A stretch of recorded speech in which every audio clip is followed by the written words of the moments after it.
सुबह बखैर नाजरीन, आप सबको हमारी तरफ से खुशामदीद। उम्मीद है कि आज हफ्ते का पहला दिन है।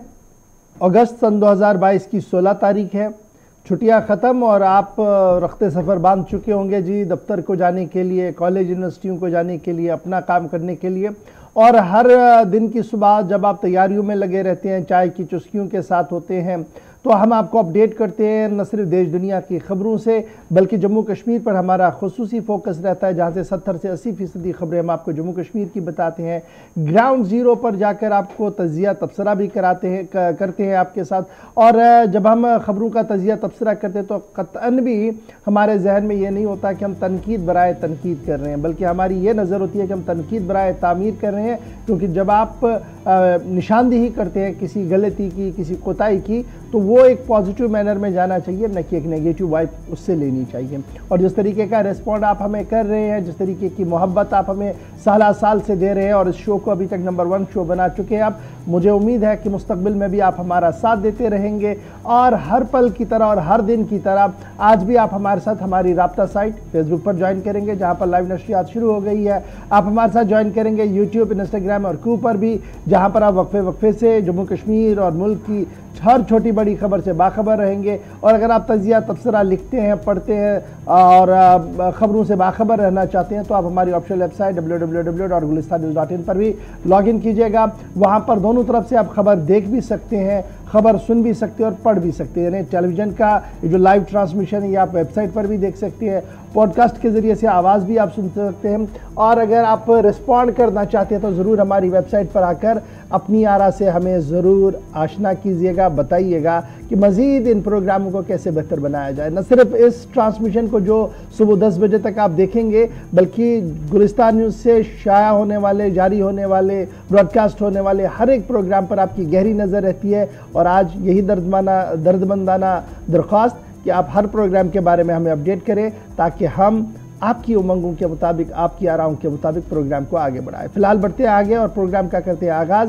और हस्बे वादा आपके सामने आसिफ रशीद भी हाजिर होंगे थोड़ी देर में, क्योंकि उनके पास जो सेगमेंट है वो है हिस्ट्री ऑफ द डे, जहां से हम शुरुआत करते हैं आज के लाइव ट्रांसमिशन की। जी आसिफ। खुशामदीद, गुड मॉर्निंग, बहुत बहुत स्वागत आप सभी का। हम और आप 10 बजे तक साथ रहेंगे। यूँ तो जश्न आज़ादी की तकरीबात मुख्तलिफ हिस्सों के अंदर अब भी इतलातें की हो रही हैं। रात 12 बजे तक बहुत सारे हिस्सों में दिल्ली से वादी कश्मीर तक प्रोग्राम हुए, तकारीब हुई, परेड हुए और परचम कुशाई जगह जगह की गई और तिरंगा रैलियों का इनेकाद कल शाम तक जारी रहा। लेकिन इन सब के बीच में 15 तारीख के बाद जब हम आगे बढ़ते हैं तो आज़ादी का जश्न सिर्फ 15 अगस्त तक ही महदूद नहीं रहता, बल्कि 16 तारीख भी बहुत अहमियत की हामिल है। और आज के दिन कुछ बड़ी बातें क्या है, हिस्ट्री ऑफ द डे में आपको बताते हैं।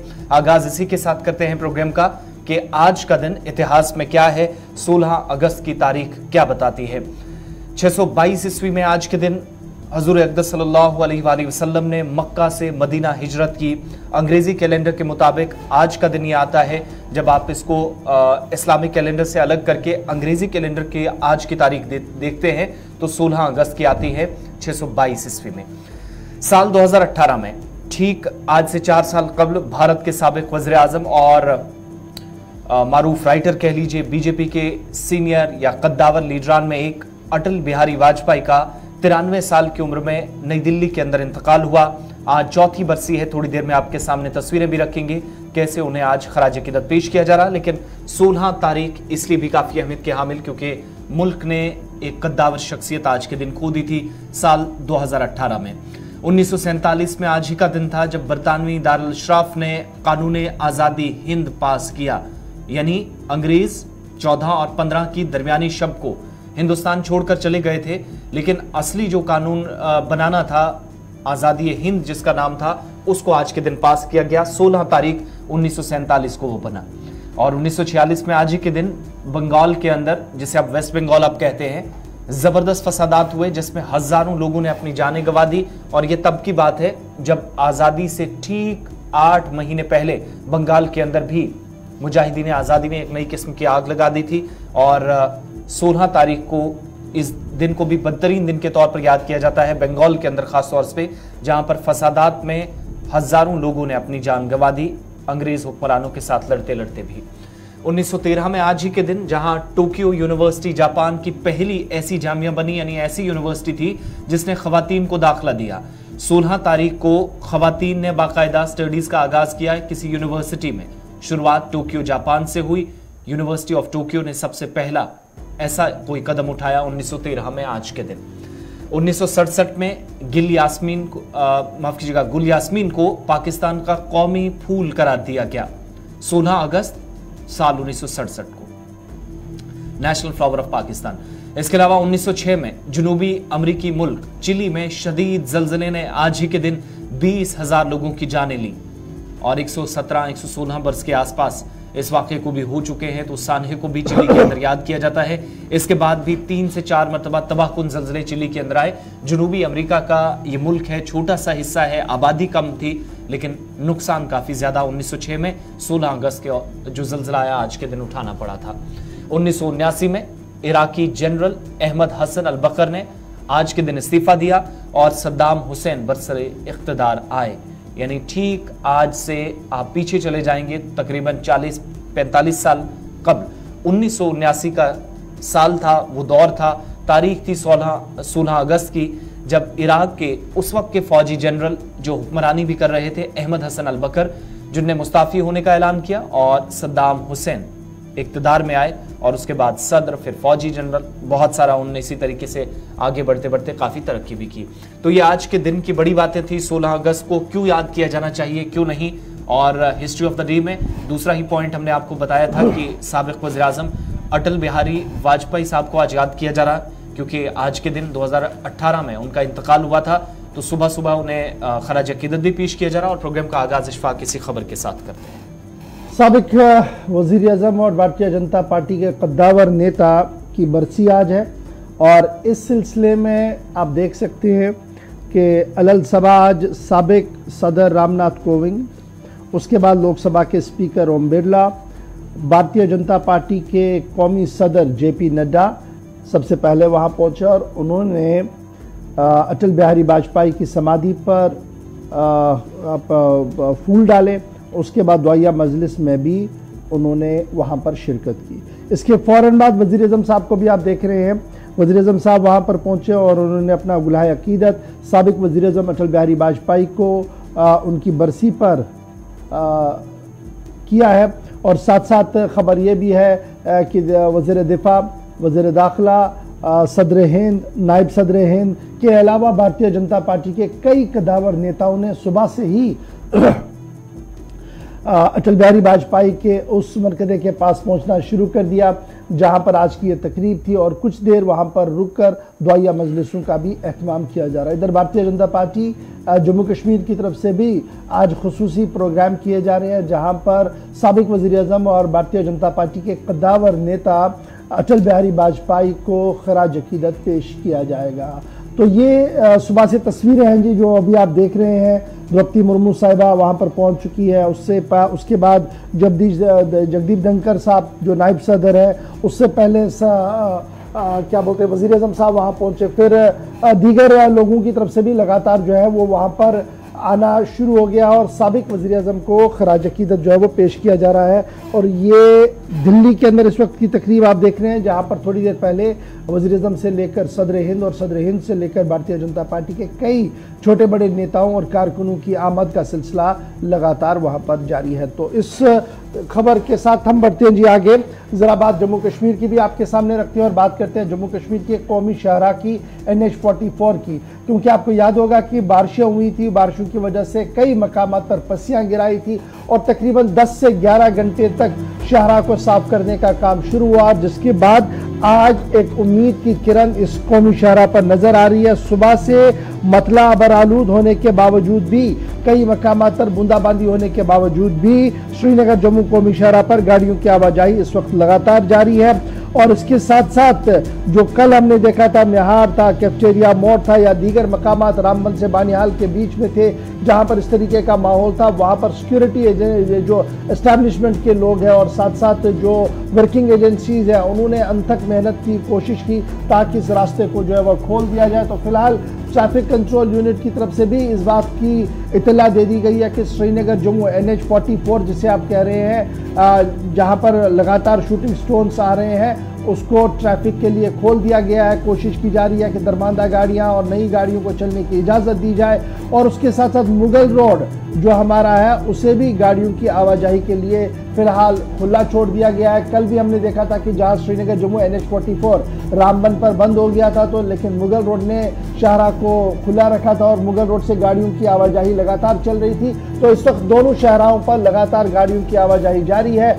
इसके बावजूद कि मतला बरालूद है पूरे नेशनल हाईवे के स्ट्रेच पर, बानिहाल से लेकर आप उधमपुर तक आएंगे तो कई मकामात पर आपको गहरे बादल भी दिख रहे हैं, हल्की हल्की बूंदाबांदी भी है, लेकिन ट्रैफिक अमला और उसके साथ साथ डिस्ट्रिक्ट एडमिनिस्ट्रेशन, उसके साथ साथ वर्किंग एजेंसियां, बीकन, हर एक अपने अपने तरीके से तैयार बैठा है ताकि शाहराह पर गाड़ियों की आवाजाही ना रुके। और फिलहाल कौमी शाहराह पर गाड़ियों की रफ्तार लगातार जारी है डिस्पाइट द फैक्ट कि मौसम का मिजाज भी खराब है। चलिए, मौसम बहुत सारे इलाकों के अंदर बदला है, आगे बढ़ते हैं। अब बात जरा करते हैं जम्मू सूबे की, बात आपके सामने रखी है। कौमी शाहराह फिलहाल बंद कर दी गई है, लेकिन कठुआ की भी आपको ताज़ा तरीन तफसीलात से आगाह कर देते हैं। जम्मू सूबे के बेशतर हिस्सों में इस वक्त भी बारिशें हो रही हैं और कठुआ की जो उज नदी है वो काफी ज्यादा इस वक्त खतरे के निशान से ऊपर इसलिए पहुंची है, उफान पर है, क्योंकि रात देर गए से जब बारिशें और तेज हुई हैं तो बहुत सारे इलाकों में सतह आब में अचानक इजाफा हुआ है। ताजा तस्वीरें आपके सामने हैं उज नदी की, जहां पर कई लोगों के सैलाबी सूरत हाल में अचानक जो सैलाबी रेला आया, पानी की सतह में अचानक इजाफा हुआ। बहुत सारे इलाके आसपास के टूटे, जो उज नदी के दाएं बाएं काश्तकारी करने वाले लोग थे उनको भी काफी नुकसान उठाना पड़ा है। लेकिन अब हमारे पास जो इतलात हैं कि 2 लोगों को भारतीय फिजाइया के एहलकारों की तरफ से बचाया गया। जो इस इलाके के अंदर लोग मौजूद थे, इनमें से चंद लोग फंसे थे, 2 लोगों को बचा लिया गया है। और जो इतलात हैं कि कठुआ जिला में ये उज नदी की तस्वीरें आपके सामने हैं, सैलाब में 2 लोग फंसे थे, उनको बहिफाजत बाहर निकाल लिया गया है। और ये मालूमात भी अफसरान की तरफ से दी गई है कि दरिया में 2 अफराद के साथ दर्जनों जानवर फंसे होने की इतलात मिलने के बाद फिजाइया की तरफ से यानी इंडियन एयरफोर्स के एहलकारों की तरफ से इस ऑपरेशन को अंजाम दिया गया और रेस्क्यू ऑपरेशन जब शुरू किया गया है तो अब जाकर ताजा तरीन जो अपडेट इसमें मिल रहा है उसके मुताबिक दर्जनों जो मवेशी, कुछ में इनको नुकसान पहुंचा है, लेकिन 2 शहरियों को बचा लिया गया। फिलहाल ये इतलात दी गई है और इंतजामिया ने इस काम के लिए फिजाइया को सबसे पहले अप्रोच किया था, जिसके जरिए रेस्क्यू ऑपरेशन सबसे पहले कंप्लीट किया गया है। सैलाबी सूरत हाल ऐसी बनी है उज्ज और इसके आसपास के इलाकों में। ओवरऑल आप देखेंगे इंतजामिया की तरफ से ये सारी सूरत हाल जब बनी, या ये जो तस्वीरें आपके सामने हैं उज्ज नदी की, आसपास का इलाका तकरीबन 20 से 25 किलोमीटर का, यानी ऊपरी हिस्से से नीचे कठुआ की तरफ जैसे जैसे ये नदी आती है, बहुत सारे लोग आसपास हैं, काश्तकारी होती है, माल मवेशी लेकर जाते हैं। तमाम लोगों के लिए एडवाइजरी जारी कर दी गई है कि आइंदा 24 घंटों में वो इस इलाके में यानी उज नदी के किनारों पर किसी भी तरीके से नकलो हमल ना करें, नकलो हरकत को महदूद कर दें ताकि किसी तरह के नुकसान से बचा जाए। अब फिजाइया के एहलकारों को कुछ को यह भी ड्यूटी दी गई है, इंतजामिया ने जब मदद तलब की थी तो किनारों पर बहुत सारे इलाकों के अंदर उन्हें यह जिम्मेदारी दी गई है कि वहां पर वो रेस्क्यू ऑपरेशन के अलावा भी नजर रखेंगे, निगरानी करेंगे ताकि कोई नुकसान ना हो। इधर महकमा मौसमियात की तरफ से यह भी पेशन गोई कर दी गई है कि आइंदा 24 घंटों में बालाई हिस्सों में मजीद बारिशें होने का इम्कान जाहिर किया गया है, निचले इलाकों में भी इसका असर देखा जाएगा और गुज़श्ता 24 घंटों में तकरीबन 8 से 9 घंटों तक भी मुसलसल बारिश हुई है, जिसका असर क्या है तस्वीरों के जरिए आप अंदाजा लगा सकते हैं। जम्मू सूबे में 84.2 मिलीमीटर के आसपास बारिश इन्हीं 24 घंटों के दौरान हुई है। महकमा मौसमियात के तर्जुमान के मुताबिक बटौत के अंदर यानी रामबन के आसपास जहां पर तकरीबन 59 मिलीमीटर के आसपास, कटरा जो जम्मू के साथ लगता है 55+ मिलीमीटर, यहाँ पर भी काजीगुंड वादी कश्मीर का मेन या एंट्री पॉइंट कह लीजिए, यहाँ पर भी तकरीबन 37.2 मिलीमीटर के आसपास। इसी तरीके से बनिहाल में भी तकरीबन 14 के आसपास, भद्रवा डोडा के अंदर, पहलगाम, कुकरनाग, गुलमर्ग, ये वो तमाम इलाके हैं जहाँ पर टेम्परेचर भी थोड़ा नीचे आया है और ये उस वक्त हुआ है जब मौसमियाती तब्दीली हुई है, बारिश इन इलाकों के अंदर हुई है। इधर जम्मू के अंदर कम से कम जो दर्जा हरारत है यानी जम्मू सूबे में जहां पर नुकसान की इतलात कठुआ के आसपास हैं, वहां पर तकरीबन 22.1 डिग्री सेल्सियस रिकॉर्ड किया गया है महकमा मौसमियात के ताज़ा आदादोशुमार के मुताबिक। और जो दिन का टेम्परेचर था तकरीबन 26.5, रात का थोड़ा और नीचे आया है। वहीं 3.0 डिग्री सेल्सियस जो है जो जम्मू सूबे के अंदर जो इस वक्त जो महकमा मौसमियात के आदाद-ओ-शुमार को अगर सही माना जाए, लेकिन फिलहाल बारिश वाली सूरत हाल से या कहीं पर सैलाबी रिले आए या नुकसान हो, इस तरह की इतलात के बाद महकमा मौसमियात ने भी उन इलाकों के अंदर खुसूसन एडवाइजरी जारी कर दी है जहां पर खतरात काफी ज्यादा है, उज नदी के आसपास बिलखुसूस। महकमा मौसमियात की बात हुई है आपके सामने, तो आगे बढ़ते हैं। वादी कश्मीर के अंदर भी इसी तरह की सूरत हाल है, लेकिन अब सीधा आपको एक और खबर की तरफ लिए चलते हैं। अब वो है सलामती से जुड़ी हुई। जश्न आज़ादी की तकरीबात पुरअमन तरीके से, एहसन तरीके से अंजाम दी गई। श्रीनगर के अंदर, जम्मू के अंदर, द्रास सबसे सर्द मकाम लद्दाख के अंदर, करगिल और लेह के अंदर तकरीबात का इनेकाद किया गया। लेकिन शाम के 8 बजने के बाद जो सूरत हाल वादी कश्मीर में, बिलखुसूस सेंट्रल कश्मीर में बनी, बड़ी खबर आपको बताएंगे कि श्रीनगर और आसपास के इलाकों में जहां पर सिक्योरिटी रात से काफी ज्यादा अलर्ट पर है, शहर श्रीनगर जहां आसपास के हिस्सों में हमने ये देखा कि इंतजामिया की जानिब से या पुलिस हुकाम की जानिब से मजीद सख्त इकदाम उस वक्त उठाए गए जब बैक टू बैक ग्रेनेड हमले देखे। वस्ती कश्मीर में गोपालपुरा चाडूरा के अंदर, जहां पर बताया जाता है कि सबसे पहले एक शहरी जख्मी हुआ, करण कुमार के तौर पर पुलिस ने उसकी शनाख्त की। उसके बाद वहां पर जब सर्च ऑपरेशन शुरू हुआ तो चंद मिनटों के बाद पुलिस कंट्रोल रूम श्रीनगर से भी खबर आई कि पुलिस कंट्रोल रूम कश्मीर के बाहर भी टारगेट किया गया, ग्रेनेड फेंका गया, एक शख्स उसमें जख्मी हुआ। अब ये हथियारों की तस्वीरें ये सारे एक साथ हम आपको बता रहे हैं, जहां पर नौहट्टा के बाद भी कुछ ऑपरेशन हुए। स्कूटी ये वो है जो पुलिस की तरफ से पुलिस को मौके से मिली थी, मिलिटेंट इलाके से निकले थे, यानी परसों शाम से जब ऑपरेशन चल रहे थे। इसका ड्राइवर, उसके बाद जो इसका मालिक है वो गिरफ्तार हुआ। और कल दिन पूरे हिस्सों के अंदर, वादी के साथ साथ जम्मू के अंदर भी सख्त सिक्योरिटी के बीच तकरीबात जैसे ही खत्म हुई, शाम होते होते उस वक्त दोबारा सर्च ऑपरेशन सीआरपीएफ, पुलिस और फौज को श्रीनगर समेत बेशतर हिस्सों में करने पड़े, चाडूरा बडगाम तक, जब सेंट्रल कश्मीर में तकरीबन 25 से 27 मिनट के दौरान बैक टू बैक 2 हमले हुए। बडगाम से श्रीनगर तक की तस्वीरें आपके सामने। और अब ये इतलात है कि बहुत सारे इलाकों के अंदर जहां पर सुबह सुबह ये खबर है कि चेकिंग का सिलसिला नाकों पर खुसूसन और भी तेज कर दिया गया है। तमाम आने जाने वालों पर नजर रखी जा रही है। और रात को जो बैक टू बैक हमले हुए और परसों रात का हमला हुआ है, उसके बाद से ही सर्च ऑपरेशन, हालांकि किसी की गिरफ्तारी यानी मिलिटेंट्स की कोई गिरफ्तार हुआ या हलाकत हो, इस तरह की पुलिस ने तस्दीक नहीं की। लेकिन इन बैक टू बैक हमलों में एक पुलिस एहलकार और एक मकामी शहरी जो है वो जख्मी हुआ है। करण कुमार के बतौर इसकी पहचान हुई है। तस्वीरों के साथ साथ पुलिस की जो कंफर्मेशन भी सामने आ रही थी वो आपके सामने हम रख रहे हैं। श्रीनगर सीधा आपको लिए चलते हैं। हमारे साथ senior news editor Syed Tajammul भी हैं। सैयद तजम्मुल, रात को तकरीबन 25 से 28 मिनट में बैक टू बैक 2 हमले हुए हैं। गुज़श्ता 24 घंटों की सूरत हाल, मजीद उसके बाद पेशरफ्त क्या हुई, रात देर गए और सुबह सुबह भी इतलात हैं कि बहुत सारे इलाकों के अंदर सख्ती बरती जा रही है फोर्सेज की तरफ से, खुसूसन मुश्तबा अफराद पर नजर रखने के लिए निगरानी काफी और बढ़ा दी गई है। बहुत बहुत शुक्रिया रशीद। जम्मू कश्मीर में लेफ्टिनेंट गवर्नर मनोज सिन्हा ने कहा कि अब हालात बदल चुके हैं, माहौल बदल चुका। और 15 अगस्त को टेलीफोन की घंटियां भी बजी, वॉइस कॉल्स भी चली, इंटरनेट डाटा मोबाइल सर्विस भी चला और सब कुछ ठीक ठाक था, जब तक रात के 8:30 बजे पहुंच गए।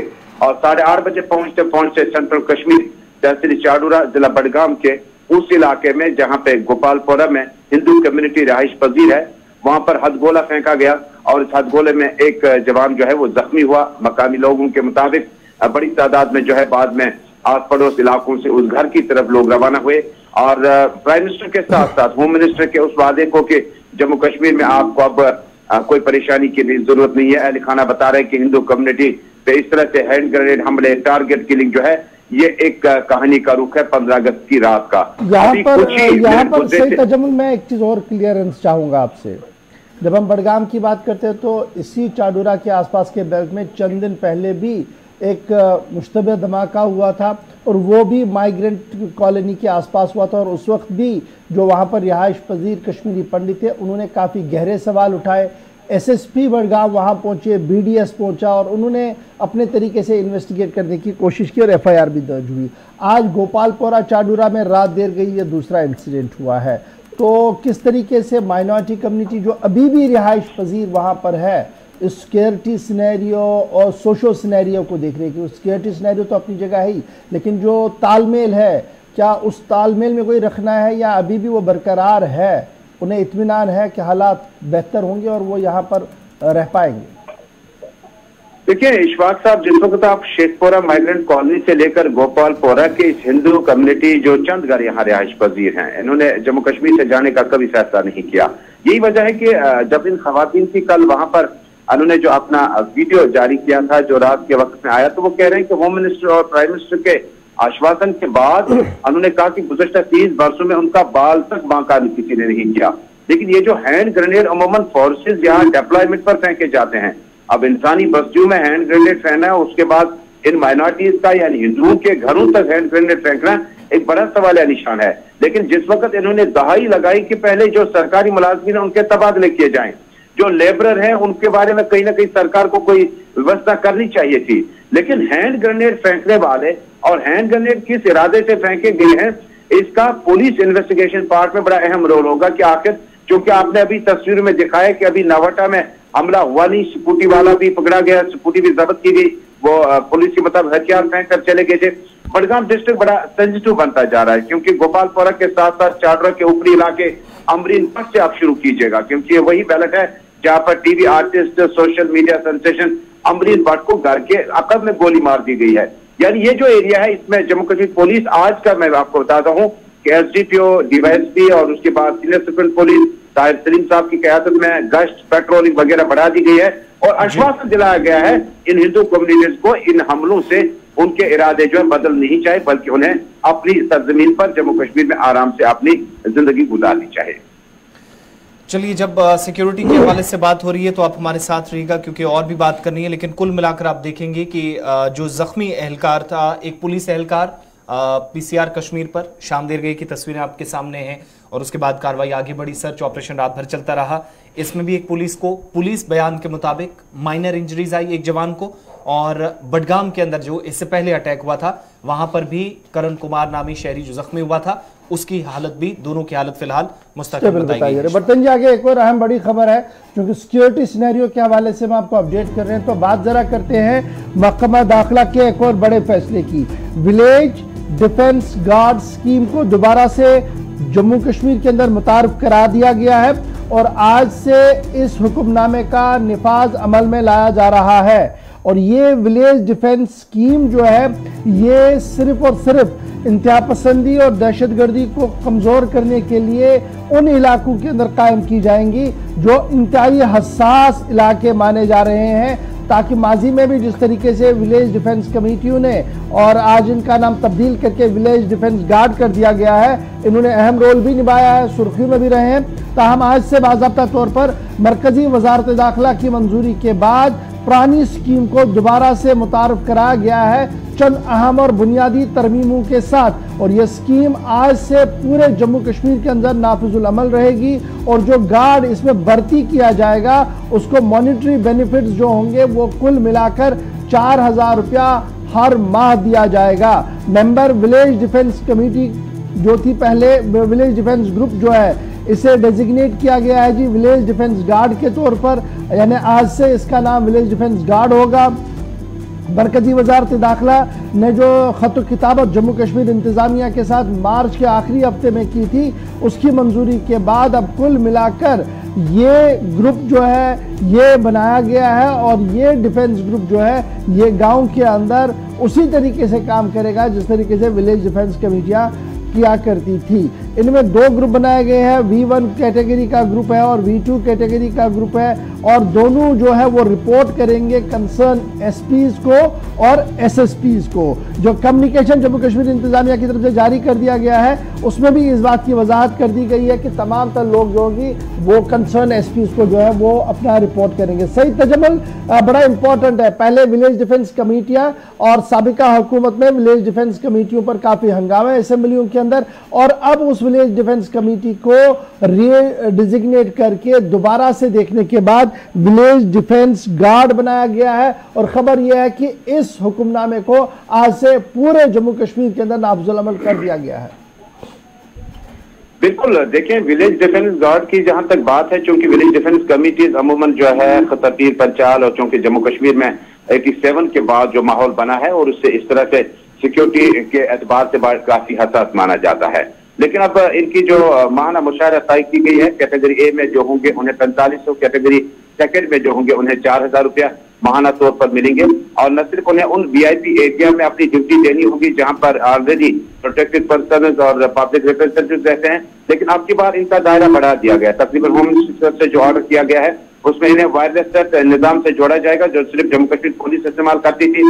इसके अलावा इनका जो मॉनिटरिंग होगा वो सीनियर सुप्रीम पुलिस और एसपी की क़यादत में हर जिला में तय किया जाएगा, जिसका गालबन ये मतलब होगा कि जम्मू कश्मीर पुलिस का फ्रेंडली विंग होगा और इन्हें न सिर्फ उन जगह पर तैनात कर दिया जाएगा बल्कि जो मिलिटेंसी रिलेटेड मामला है जो बर वक्त ऑपरेशन में हिस्सा लिया जाता है उनमें उन्हें बाकायदा तौर पर अब काम करना होगा। और ये जो विलेज डिफेंस गार्ड्स दोबारा से मुतारफ कराए गए हैं, क्या इसमें कोई हद है कि एक इलाके के अंदर, एक जोन के अंदर या एक डिस्ट्रिक्ट के अंदर कितने लोग होने चाहिए और वो किस तरीके से कोऑर्डिनेट करेंगे खुद आपस में? क्या इसमें कोई, इस ऑर्डर के अंदर कोई खदुखाल इसमें कहा गया है? देखिए, ऑर्डर जहां तक है इसमें बाकायदा तौर पर इतना ही लिखा गया है कि फिलहाल ये जो अपना कामकाज है वो शुरू करेंगे, लेकिन शुरू करने के लिए उन्हें बाकायदा तौर पर जो है सरकार के उस पुलिस यूनिट के साथ कोऑर्डिनेट में रहना होगा जिससे हम पुलिस स्टेशन के नाम से जानते हैं। पहले क्या होता था कि इन्हें तैनात करने के बाद, किसी एक जगह पर तैनात करने के बाद उनसे पूछताछ और क्रॉस चेक वगैरह कम होता था। अब जम्मू कश्मीर पुलिस का एग्जीक्यूटिव विंग जो होगा, जो जिला सदर पर superintendent police, senior superintendent police की क़यादत में उन्हें मॉनिटरिंग भी की जाएगी और उन्हें मॉनिटरी बेनिफिट्स भी दिए जाएंगे। गालबन इसका ये मतलब होगा कि इनके जो ड्यूटी होंगे वो तकरीबन पैरेलल जम्मू कश्मीर पुलिस के एहलकारों के साथ होंगे जो कंसर्न थानों में कम्युनिटी पुलिस चलाते हैं, लेकिन इनका मेन मकसद जो होगा वो प्रोटेक्शन और मिलिटेंसी के साथ कंसंट्रेशन। बहुत बहुत शुक्रिया सही तजमुल हमारे साथ ज्वाइन करने के लिए। जनाब था एक बड़ा फैसला जो आज से लागू हो गया, दोबारा से नाफिजुल अमल हुआ है और माजी में आपको याद होगा जब विलेज डिफेंस कमेटियां बनाई गई थी तो हंगामा काफ़ी ज़्यादा उस वक्त की असेंबली में था, लेकिन जहां इन्होंने काफ़ी बेहतर काम भी किया वहीं पर कहीं ना कहीं सवालों के निशाने पर भी कई बार ये कमेटियां जो आई है और उनको जो इख्तियारात दिए गए थे उनका नाजायज़ इस्तेमाल करते हुए भी पुलिस और उस वक्त इंतजामिया ने यह बात मानी थी। ताहम आज उम्मीद रखेंगे कि जिस नए उम्मीद के साथ इस कमेटियों को डिजिग्नेट किया गया है, विलेज डिफेंस गार्ड्स को तैनात किया जा रहा है, ये तैनाती मुल्क की सलामती के लिए एक फाल और नेक शगुन। छोटा सा ब्रेक होगा जी, ब्रेक के बाद मुलाजमीन की बात, क्योंकि सरकार का एक और फैसला है और उसे मुलाजमीन कैसे देख रहे हैं मुलाजमीन की जुबान से सुनने की कोशिश करेंगे और फिर आपको बताएंगे कि एनजीटी ने एक और बड़ा झटका जम्मू कश्मीर इंतजामिया को दे दिया है। यह झटका है क्या? दोनों खबरें बैक टू बैक बताएंगे आपको छोटे से ब्रेक के बाद।